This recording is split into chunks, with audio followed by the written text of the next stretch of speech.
Je vous salue tous dans le précieux nom de notre Seigneur et Sauveur Jésus-Christ et ma joie est grande de vous retrouver à nouveau. Nous allons donc aujourd'hui tous ensemble avec l'aide du Saint-Esprit terminer l'enseignement que nous avons commencé la fois passée.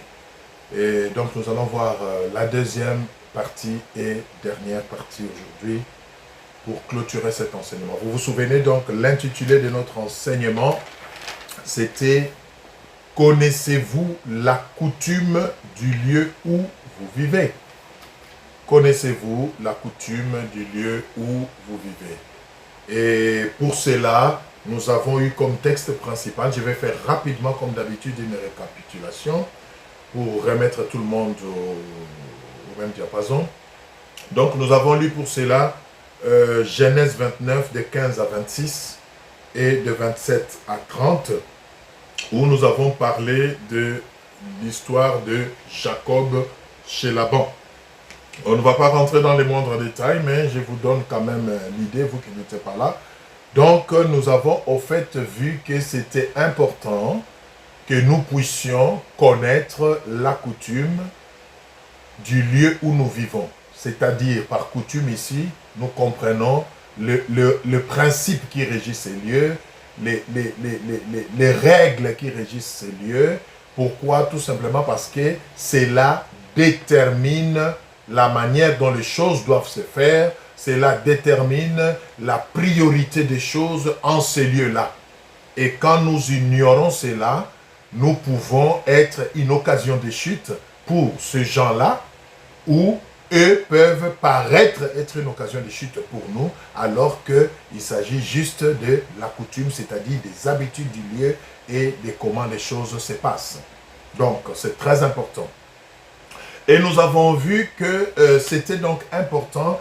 Pourquoi? Parce que cela était aussi vrai dans le monde physique, en ce qui concerne les relations humaines, que dans le monde spirituel, en ce qui concerne notre relation avec Dieu. C'est important que nous puissions connaître qu'est-ce qui régit notre relation avec Dieu. Qu'est-ce qui est prioritaire dans notre relation avec Dieu. C'est très important. Même dans un couple, il faut qu'il y ait un cadre, il faut qu'il y ait une référence. D'un commun accord, que l'on sache quelles sont nos priorités, qu'est-ce qui doit prendre la première place, afin que chacun puisse y travailler pour l'équilibre. C'est très important. Et nous avons pris le cas de Jacob, justement, qui fouillait son frère Ésaü, vous connaissez l'histoire, et qui est allé se réfugier chez Laban, son oncle. Et c'est là où Jacob va passer une bonne partie de sa vie, dans un nouveau milieu, dans un lieu qu'il n'avait pas connu avant, mais l'erreur de Jacob a consisté au fait qu'il n'a pas cherché à son arrivée à connaître quelle était la coutume du lieu. C'est-à-dire comment est-ce que les choses s'est passées en ce milieu-là. Comment est-ce que les choses devaient se faire dans l'entendement de ces milieux-là. Il ne s'est pas donné cette peine et nous avons vu que cette ignorance lui a coûté cher. Ça l'a rattrapé dans ce qu'il voulait faire en ces lieux-là à cause de cette ignorance. Donc, il est arrivé dans le lieu, vous allez le lire dans Genèse 29, 15 à 26 et 27 à 30. Nous avons rapidement vu que Jacob, en arrivant chez Laban, il a constaté que Laban avait deux filles. Et la Bible nous a décrit ces deux filles en nous donnant leur nom. Il y avait Léa qui était l'aînée et Rachel qui était la cadette. Alors Léa, la Bible décrit clairement qu'elle avait des yeux délicats, c'est-à-dire, passez-moi l'expression, des yeux répugnants, quoi. Ça n'attirait pas, ça ne pouvait pas tenter, ça ne pouvait pas séduire ses yeux, c'était compliqué. Alors que Rachel, sa sœur cadette, la Bible dit clairement qu'elle était belle de figure et belle de taille. Ah, donc, le choix était clair, humainement parlant, pour Jacob, qui, d'office, s'est attardé sur Rachel, à cause de sa beauté et de sa belle taille. Et il est allé directement demander à Laban la main de Rachel. Donne-moi Rachel comme femme, et qu'est-ce que je dois faire en contrepartie? Et Laban lui dira, mais je suis heureux que ce soit toi qui la prennes, et j'aimerais bien te la donner. Mais il faut travailler pendant 7 ans pour la mériter. Et nous avons vu que Jacob s'est mis à travailler pendant 7 ans. Bref, après 7 ans, il se rendra compte que ce n'est pas Rachel pour qui il avait travaillé qui lui est présenté, mais c'est Léa, la grande, qui lui est donnée. Et dans son étonnement, dans sa frustration, Jacob estimera qu'on l'a trompé, que Laban n'a pas été honnête avec lui. Et pourtant, en réalité, comme nous l'avons vu la fois passée, Laban a été honnête avec lui, Laban a été juste avec lui, ne l'a pas trompé, mais il n'a fait que obéir, suivre la coutume du lieu. Et c'était quoi la coutume du lieu? La cadette ne pouvait pas se marier avant l'aîné. On ne pouvait pas prendre la cadette aussi longtemps que l'aîné traînait encore là. Et c'est en ce moment-là que Jacob se rendra compte au fait qu'il n'a pas eu le temps de connaître la coutume du lieu. Et nous avons vu que c'est exactement ce qui se passe dans notre marche avec le Seigneur. Nous venons dans le Seigneur, nous le servons, c'est bien, nous sommes zélés pour lui, c'est bien, mais donnons-nous la peine de savoir quelle est la coutume, quel est le principe qui régit la vie chrétienne dans l'entendement de Dieu. En d'autres termes, quelle est la priorité de Dieu dans sa relation avec nous? Est-ce que la priorité de Dieu dans sa relation avec nous, c'est que nous soyons bénis? Est-ce que la priorité de Dieu dans sa relation avec nous est que nous soyons guéris, que nous ayons des maisons, que nous ayons des belles carrières, que nous ayons une bonne santé, que nous ayons... Je ne dis pas que toutes ces choses sont mauvaises, mais est-ce que c'est ça la coutume? Est-ce que c'est ça la priorité? Ça, c'est une grande question que beaucoup ne se sont pas posées quand ils sont venus dans le Seigneur, et cela les amène aujourd'hui à estimer que Dieu ne les exauce pas. Il y en a même qui vont très loin jusqu'à dire Dieu les a trompés. Ah oui, moi j'ai entendu les gens pleurer. Oh Seigneur, tu m'as trahi Seigneur, tu m'as trompé. Ce n'est pas comme ça que les choses devaient se passer. Mais mon frère, Dieu ne trahit personne. C'est toi qui t'es trahi parce qu'au fait, tu ne t'es pas donné la peine de savoir quelle était la priorité. Ouais. Et c'est exactement ce qui est arrivé avec Jacob. Laban, tu m'as trompé. Mais moi, j'ai travaillé pour Rachel. Oui, Laban le regarde dans les yeux et dit, oui, tu as travaillé pour Rachel. Mais tu n'as pas cherché à savoir comment les choses s'est passées. Et moi, je n'étais pas obligé de te le dire. Alléluia. Mais maintenant, là, je te le dis. La cadette ne peut pas partir avant l'aîné. Donc, si tu tiens à la cadette, maintenant que tu as déjà fait les 7 ans là, nous comptons ces 7 ans pour l'aîné. Parce que c'est elle qui doit partir la première. Jacob s'est retrouvé polygame, mais il ne l'avait pas prévu. Et parce qu'il tenait à Rachel, il a encore travaillé pendant 7 ans pour avoir Rachel. Finalement, il s'est retrouvé polygame avec 2 femmes. Mais ce n'était pas ça son intention. L'ignorance peut nous plonger dans des situations irréversibles. La méconnaissance de ce qui régit une relation, de ce qui régit un milieu, peut nous causer du tort, peut nous coûter cher. Alléluia. Alors, nous avons été amenés, poussés par le Saint-Esprit, à faire une analyse comparative. Nous avons essayé de rapprocher cette histoire de Jacob avec la réalité de notre relation avec Dieu. Et cela nous a amenés à dire que Rachel ici pouvait représenter, pouvait être prise comme l'image du monde. C'est-à-dire quelque chose qui nous attire beaucoup plus.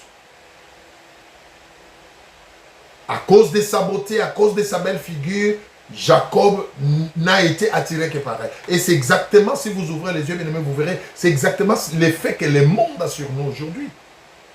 La nouvelle technologie, les développements, le modernisme, l'épanouissement, la renommée, la carrière, la richesse, toutes ces choses nous sont tellement bombardées dans les oreilles, nous entourent tellement que tous nos regards commencent à être fixés sur ces choses. Alléluia. Alors que nous avons vu que Léa, par contre, pouvait être considérée comme l'image du royaume de Dieu. Et nous avons lu dans Ésaïe 53, 1 à 3, quand Jésus, qui est le royaume de Dieu, est venu au milieu de nous. La Bible dit que personne n'a tenu qu'à de lui. Pourquoi? Parce qu'il n'avait ni beauté, ni éclat pour nous attirer. Bien aimé, les choses de Dieu, d'emblée, n'attirent pas. Les choses de Dieu, d'emblée, ne sont pas attrayantes. Et pourtant, en elles est cachée la vie, la vraie vie. Alléluia. Mais il faut en avoir la révélation pour comprendre. Et Jacob a jeté tout son devenu sur Rachel parce qu'il s'était contenté de ce qu'il a tiré, la beauté, la taille et tout. Mais parce que ce n'était pas le principe, il n'a pas pu obtenir Rachel. Et cela lui a coûté cher. Il devait travailler finalement 14 ans. Alléluia. Ce qu'il n'avait pas prévu. Donc voilà un peu c'est à quoi nous nous sommes attelés pendant la première partie. Et aujourd'hui, nous voulons voir un peu la deuxième partie pour comprendre finalement alors c'est quoi la coutume qui régit notre relation avec Dieu. Quelle est la priorité de Dieu?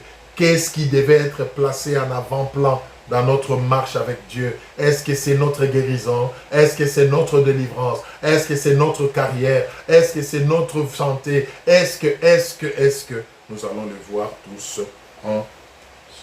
Excusez-moi, nous allons les voir tous ensemble. L'ignorance, donc, nous disons, le manque de connaissances, donc, n'est pas une bonne chose. Mais malheureusement, c'est ce qui caractérise même certains enfants de Dieu. Beaucoup d'efforts, beaucoup de sacrifices, beaucoup d'énergie. Mais la conséquence, c'est que le résultat escompté n'est pas considérable. Tout simplement parce que nous avons fait les choses dans les sens contraires. Nous n'avons pas respecté la coutume du lieu, comme Jacob. Et la Bible nous le dit, dans Osée 4, 6. Nous pouvons lire rapidement Osée 4, 6. Qu'est-ce que la Bible nous dit? Osée 4, 6. C'est très important, bien-aimé. Osée 4, 6.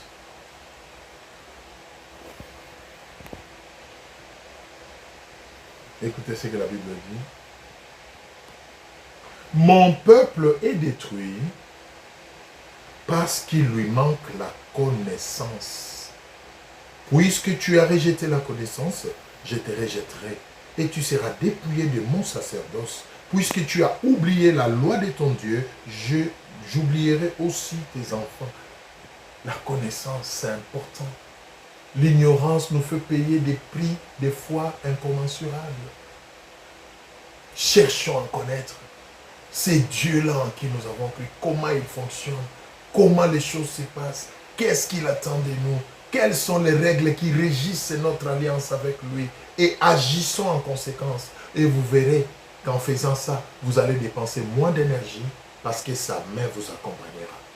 Mais quand nous mettons la charrue devant le bœuf, comme Jacob l'a fait, au bout de la course, nous croyons être arrivés, mais nous nous rendons compte que nous n'avons même pas encore commencé. Alléluia. Parce que nous n'avons pas combattu selon les règles. Même dans une compétition, l'athlète qui court, s'il ne court pas selon les règles, il peut être essoufflé jusqu'à mourir, arriver, mais parce qu'il n'a pas combattu selon les règles, il n'aura pas la couronne. Il n'aura pas. C'est très important, bien-aimé. Jacob a mis la charrue devant le bœuf. Tout simplement, il aurait dû commencer d'abord par apprendre la coutume du lieu et ensuite s'élancer dans ce qu'il voulait. C'est tout simplement ça, bien-aimé. C'est pareil pour nous dans notre marche avec le Seigneur. Alléluia. Cherchons à connaître la coutume du lieu où nous vivons. Et le lieu où nous vivons maintenant, c'est en Jésus-Christ. Quelle est la coutume du milieu où tu vis? C'est-à-dire en Jésus-Christ. Quelle est la priorité? Comment les choses doivent se passer? C'est très important. Quel est le principe de Dieu? Qu'est-ce qui intéresse beaucoup plus Dieu dans notre relation avec lui? Voilà des questions, des bonnes questions que nous devons nous poser pour que cela nous rapproche de lui. Sinon, nous allons tomber sur Rachel, croyant trouver la vie, alors que la vie est cachée dans Léa que nous négligeons. Parce qu'elle a des gros yeux, nous n'en tenons pas compte, mais pourtant c'est elle la vie. Mais Rachel, parce qu'elle brille, nous sautons dessus. Faisons attention. Alors, nous allons maintenant voir dans la parole de Dieu, finalement, quelle est cette coutume du lieu où nous vivons? Et ici, j'ai dit, prenons les lieux littéralement comme étant Jésus-Christ, c'est-à-dire, nous, enfants de Dieu, nous vivons en Jésus-Christ, nous marchons avec lui. Alors, quelle est la règle? Quel est le principe? Quelle est la charte qui régit notre marche en Jésus-Christ?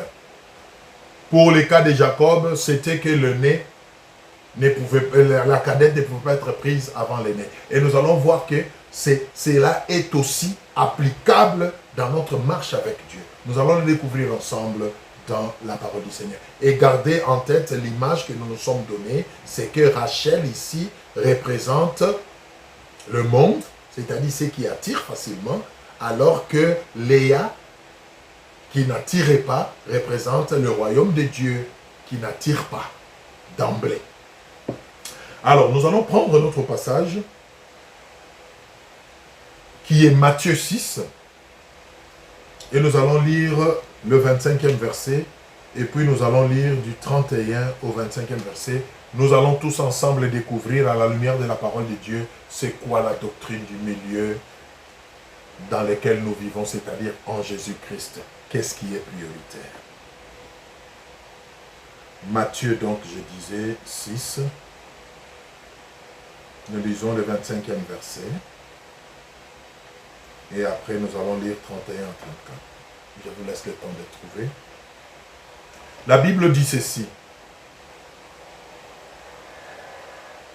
C'est pourquoi, je vous dis, ne vous inquiétez pas pour votre vie de ce que vous mangerez, ni pour votre corps de quoi vous serez vêtus. La vie n'est-elle pas plus que la nourriture et le corps plus que le vêtement? Nous sautons, nous allons au 31, du 31 à 34. Ne vous inquiétez donc au point et ne dites pas que mangerons-nous, que boirons-nous, de quoi serons-nous vêtus? Car toutes ces choses, ce sont les païens qui les recherchent. Votre Père céleste sait que vous en avez besoin. Alléluia. Cherchez premièrement le royaume et la justice de Dieu, et toutes ces choses vous seront données par-dessus. Ne vous inquiétez donc pas du lendemain, car le lendemain aura soin de lui-même. À chaque jour suffit sa peine. Voilà la doctrine. Alléluia. La coutume du lieu où nous nous trouvons, c'est-à-dire en Jésus-Christ. Voilà ce qui est prioritaire dans notre marche avec le Seigneur Jésus. De même que pour le cas de Jacob, la cadette ne pouvait pas être donnée avant l'aîné. Bien-aimé, je vous le dis en vous regardant dans les yeux, de même pour Dieu, dans notre marche avec lui, alléluia, les biens de ce monde ne peuvent pas passer avant le royaume et sa justice. Verset 33. Cherchez premièrement. C'est ça la priorité. C'est ça la coutume. C'est ça le principe. Cherchez premièrement le royaume et la justice de Dieu. Et toutes choses vous seront données par-dessus. Bien-aimé, j'aimerais dire à quelqu'un, ce n'est peut-être pas ta faute. Tu n'as pas eu la grâce de recevoir l'enseignement qui pouvait t'amener à comprendre ces choses. Alors saisis cette opportunité par la grâce de Dieu, change la donne, change ta manière de concevoir les choses. Je sais que ça peut te choquer, mais c'est la vérité et je dois te le dire. Jésus-Christ n'a pas manqué à faire au ciel pour aller à la croix. Non. Jésus-Christ n'est pas allé à Golgotha pour faire du tourisme. Non. Il ne s'est pas donné une aussi grande peine par amour pour toi et moi, pour rien. Non. Mais il l'a fait pour nous donner quelque chose de précieux qui est au-dessus de toute autre chose, nous réconcilier avec le Père, nous ramener dans l'amour du Père, dans la position des dominés à laquelle Dieu nous a destinés de la création. Voilà le but de la croix. C'est la vie éternelle. Voilà le but de la croix. C'est la réconciliation avec Dieu. Et c'est ça la coutume du lieu où nous vivons, c'est-à-dire en Jésus-Christ. Parce que quand on confond les choses, on tombe dans ce que Jacob a connu. On s'est dit, on est frustré dans sa vie chrétienne, on estime que Dieu ne répond pas à nos prières parce que la guérison tarde, parce que le mariage ne vient pas encore, parce que la carrière ne prospère pas, parce que je n'ai pas encore la renommée que je veux, parce que je n'ai pas encore construit la villa de mon rêve. Et on estime que Dieu n'agit pas. Non, bien-aimé, ça c'est de l'accessoire. Alléluia. Jésus n'est pas allé à la croix. Je suis désolé de le dire, j'entends les gens le dire. Jésus est allé à la croix pour ma guérison. Mais je te regarde dans les yeux, je te dis que c'est faux. Il n'est pas allé à la croix pour ta guérison. Jésus n'est pas allé à la croix pour que toi tu te maries. Jésus n'est pas allé mourir à la croix pour que toi tu aies une belle carrière. C'est faux. Si on t'a enseigné ainsi, je te le dis, c'est faux. Jésus n'est pas mort et ressuscité pour que toi tu sois en bonne santé. Qui t'a dit ça? Jésus est allé à la croix pour que tu aies le royaume. Alléluia. Pour que tu aies accès à l'éternité, à la justice de Dieu. Mais il le sait que pendant ta vie sur terre, il y a des choses dont tu as besoin. Et il le dit, alléluia, tu recevras ces choses par-dessus. C'est comme un bonus, la guérison. C'est comme un bonus, les mariages. C'est comme un bonus. Quand on a déjà ce qui est prioritaire, quand on a déjà ce qui préoccupe Dieu, alors il nous donne le reste. Voilà pourquoi il dit, ne vous inquiétez pas pour ces choses. Votre Père sait que vous en avez besoin. Ne le recherchez pas avec toute votre énergie, avec tous vos efforts. Non, ça c'est le païen qui le font. Ça ne vient pas de moi, ça vient de la parole de Dieu. Ce sont des païens qui recherchent ces choses. Nous venons de les lire. Alors toi qui t'estimes enfant de Dieu, connais la coutume du milieu où tu vis. Connais ce qui régit ta relation avec Dieu. C'est l'éternité d'abord. C'est le royaume et sa justice d'abord. Pas le mariage, pas la guérison, pas la délivrance, pas la prospérité. Je ne suis pas contre ces choses. J'en ai besoin. Mais je sais que ce n'est pas ça la priorité. Alléluia. Bien-aimé, ne t'accroche pas à Rachel.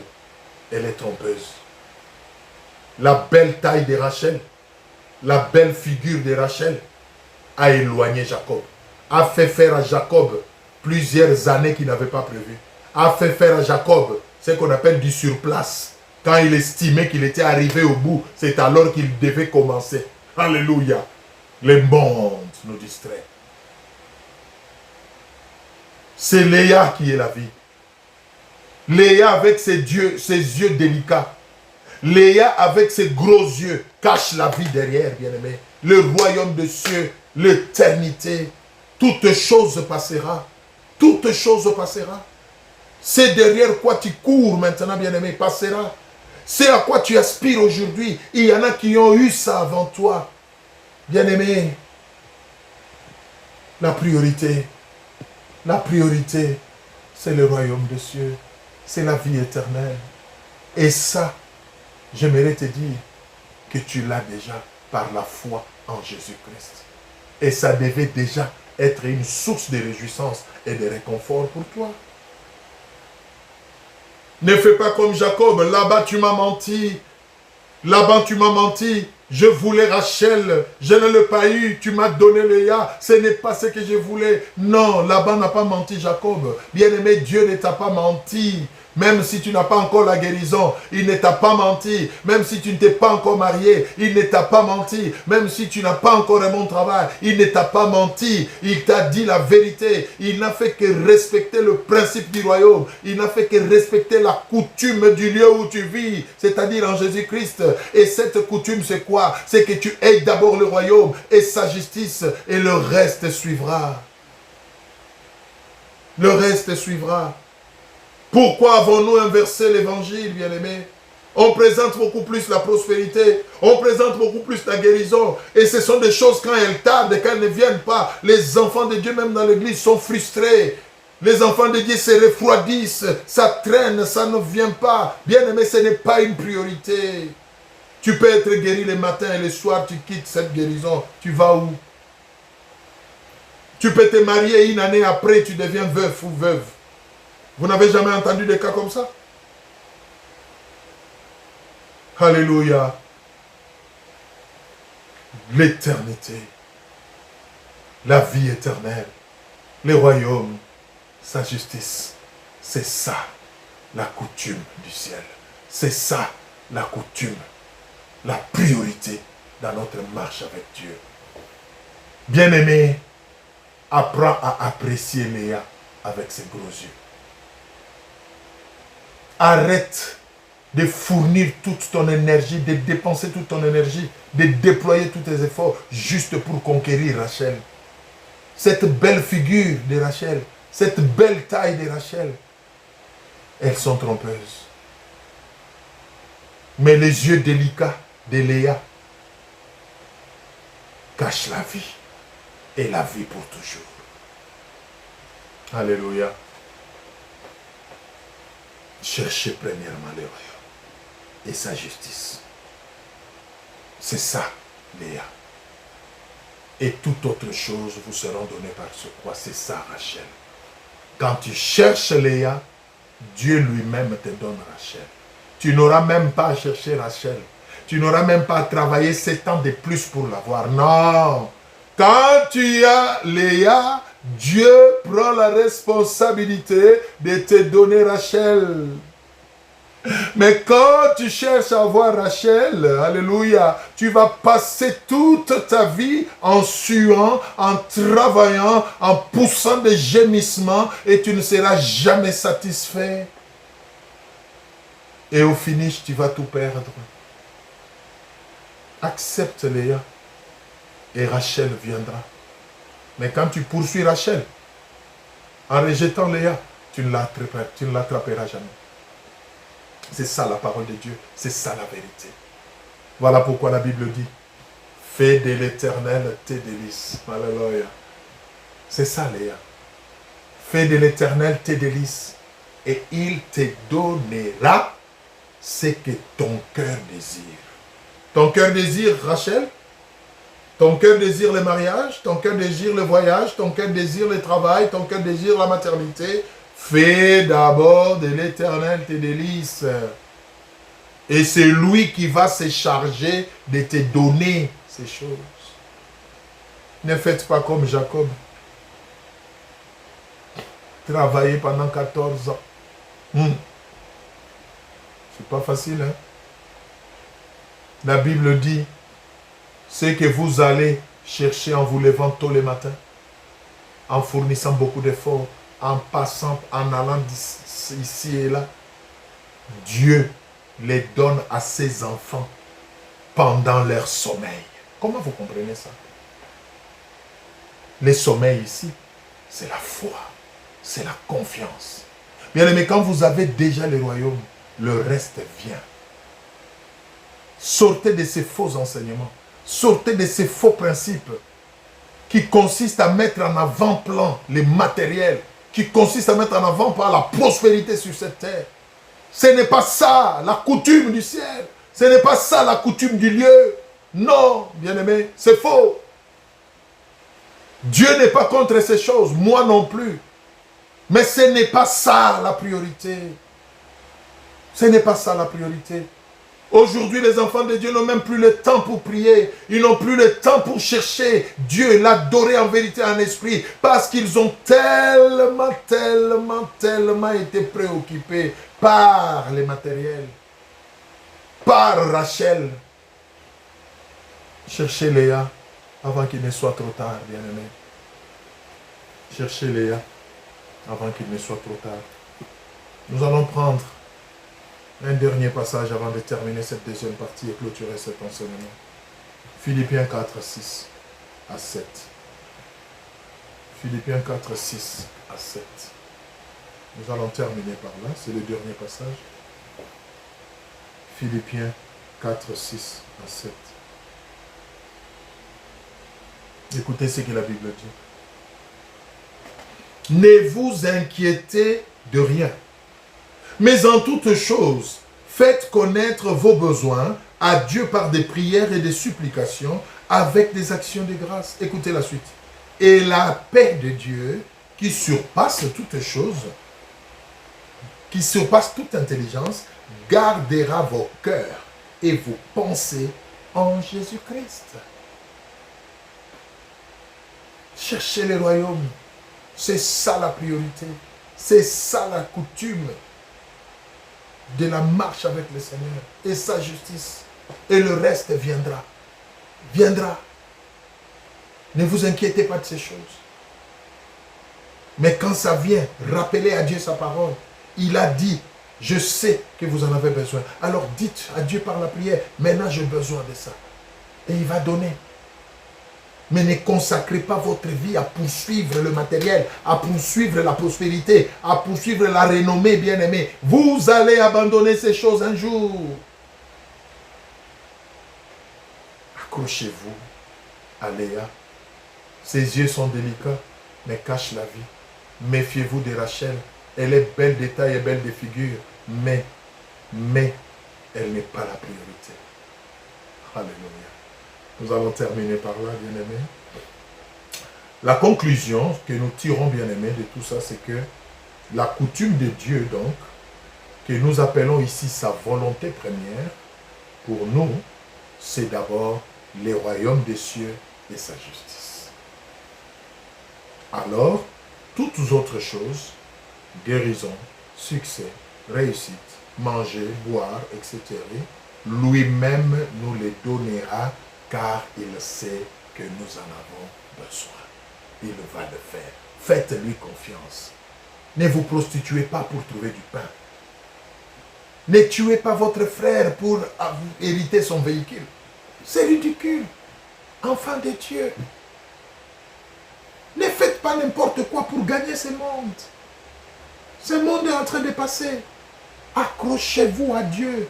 Il s'occupera de vos besoins. Il vous nourrira. La Bible dit, le psalmiste dit, j'ai vécu, j'ai vieilli. Je n'ai pas vu les justes mendier son pain, ni même sa postérité. Non, bien-aimé Dieu, il y a des choses auxquelles Dieu veille. Il veille sur ça. Faites-lui confiance. Alléluia. Faites-lui confiance. Suivons donc Dieu, servons-le, marchons avec lui, pas pour ce qu'il peut donner, alléluia, mais pour ce qu'il est et qu'il a déjà donné. Je répète pour terminer. Suivons donc Dieu, servons-le, marchons avec lui, pas pour ce qu'il peut donner, mais pour ce qu'il est et pour ce qu'il a déjà donné, c'est-à-dire la vie éternelle en Jésus-Christ. Nous allons terminer par là. Oh, j'espère que le Saint-Esprit a parlé au cœur d'un chacun de nous. Nous allons donc incliner notre tête et remercier le Seigneur. Bien-aimé, je veux juste que tu pries dans ton cœur là où tu es, pendant que moi je vais lever la voix pour nous tous. Demande à Dieu de te faire la grâce de revoir tes priorités, de réajuster ta marche. Qu'est-ce qui te préoccupe beaucoup plus? Est-ce que c'est Rachel ou c'est Léa? Ton temps, tu le consacres beaucoup plus à Rachel ou à Léa? Rachel, c'est le monde. Léa, c'est le royaume des cieux. Ta force, ton énergie, tu les canalises beaucoup plus vers Rachel ou vers Léa. Que chacun se pose de bonnes questions ce soir. Et là où il faut se repentir, répands-toi. Là où il faut demander à Dieu la force de t'en sortir. Là où il faut revoir les choses, revoir les priorités, bien-aimé, fais-le. Fais-le pendant qu'il est encore temps. Fais-le, bien-aimé. Fais-le. Prions le Seigneur. Dieu de grâce, je te bénis pour mon frère. Je te bénis pour ma soeur. Je te bénis pour chacun de nous. Oh Seigneur, ce monde passera. Mais ta parole ne passera jamais. Les matériels, la prospérité, la renommée passeront. Mais la vie éternelle en Jésus ne passera jamais. Aide-nous, Seigneur, à comprendre ces choses et à marcher selon la coutume du lieu où nous vivons, c'est-à-dire en Jésus. Et nous avons compris aujourd'hui que nous devons d'abord nous accrocher au royaume, nous accrocher à sa justice, que nous symbolisons ici par Léa, malgré ses yeux délicats. Alors toi, tu t'occuperas de nous donner Rachel, parce que tu sais que nous avons aussi besoin de ces choses sur cette terre. Bénis mon frère, bénis ma soeur.